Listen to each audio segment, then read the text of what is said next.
আলহামদুলিল্লাহ, এবার বাড়িতে পালা 2 জোড়া কিউট কিউট কবুতরের বাচ্চা পাললাম। আর সবচেয়ে পছন্দের মাংস হলো কবুতরের মাংস। আর এবছর প্রথমবারই এই যে বড়াই চুরি করতে গিয়ে এত বড় মহাবিপদে পড়লাম। বিপদ আসুক আর যাই আসুক, খাওয়া তো কোনোভাবে বাদ দেওয়া যাবে না। সো হ্যালো এভরিওয়ান, আসসালামু আলাইকুম। আশা করি সবাই অনেক ভালো আছেন। এই যে একটা চেয়ার নিয়ে চলে আসলাম যে কবুতরের বাচ্চাগুলা পারি, একটু বড় হয়ে গেছে, আর কিছুদিন গেলে কিন্তু এগুলোর মাংস খাইতে তেমনটা ভালো লাগবে না। আর এখন তো একটু ছোট আছে, এজন্য খেতে ভালো লাগবে। তো প্রথমে একটা খোপের ভিতরে গেলাম, যে দেখলাম যে 2টা বাচ্চা হয়েছে আর সাইজগুলো বেশ ভালোই হয়েছে। এখন কিন্তু মোটা তাজা আছে, আর কিছুদিন গেলে কিন্তু পাকনা গজায় যাবে, আর তখন খেতে ভালো লাগবে না। আমাদের বাড়িতে কবুতর কিন্তু অনেক ছোটবেলা থেকে দেখে আসতেছে, পালতেছে, তবে 1 মাস পর পরই কিন্তু কবুতরের বাচ্চা খাওয়া যায়, এজন্য আমার কাছে বেশি ভালো লাগে। তো একটা খোপ থেকে 2টা বাচ্চা পারলাম, আর বাচ্চার সাইজগুলো বেশ ভালো ভালোই ছিল। এরপরে পরবর্তীতে আরেকটা খোপ ছিল, সেটার ভিতরে যায় দেখি যে ওইটার ভিতরে কয়টা বাচ্চা আছে। তো হাত দেওয়ার পরে বুঝতে পারলাম যে 2 পাশে 2 জন বসে আছে, তো সেখান থেকেও বাইর করার চেষ্টা করতেছি। পাখনা দিয়ে অনেক বাড়ি দিতেছে, অনেক চেষ্টার পরে আর কি পারতে পারলাম।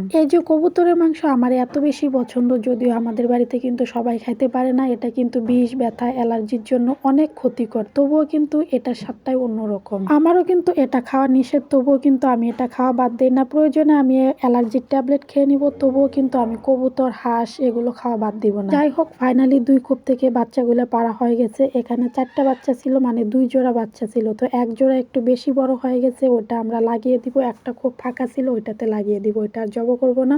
আর 1 জোড়া যে আছে ওইটা জব করে রেখে দিব। এই যে কবুতরের বাচ্চাগুলি দেখা বোঝা যাচ্ছে যে তাদের মা তাদেরকে কতটা ভালোবাসতো। দেখেন পেটটা টিস টিস করতেছে খাবারে, এত পরিমাণ খাবার খাওয়াইছে। তো 1 জোড়া খোপের মধ্যে রেখে দিলাম, ওটা বড় হতে থাকুক। আর 1 জোড়া জবাই করে নিয়ে আসছি, এটা কেটে বেছে ফ্রিজে রেখে দিব।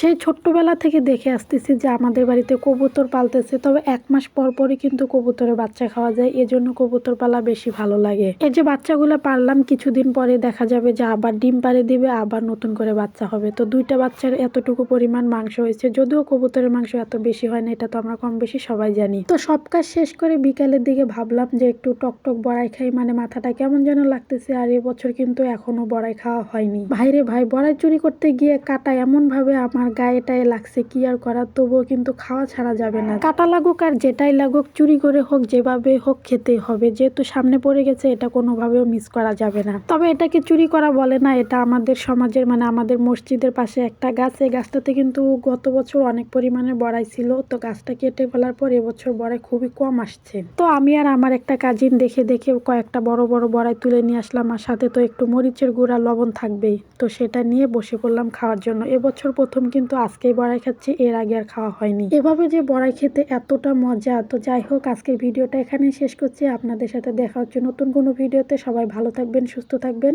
আল্লাহ হাফেজ।